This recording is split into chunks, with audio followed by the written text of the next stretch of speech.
Hello and welcome to my video where I'm going to very quickly show you how to bind off without making a knot.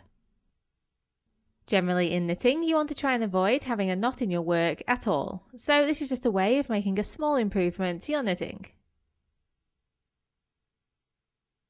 Here I'm just doing the knit bind off method, which is the most popular method and it's the one I use most of the time. If you're not sure how to bind off, please see my previous video.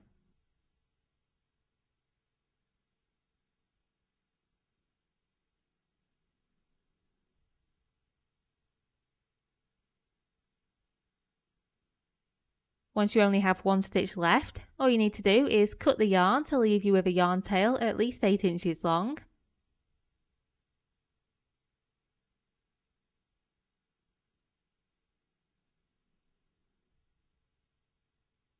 Then pull on the needle, like so, to pull the yarn tail through.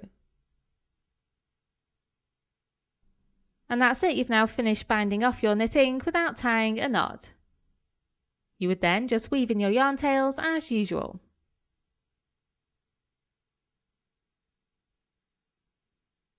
I really hope you found that useful, and thank you very much for watching.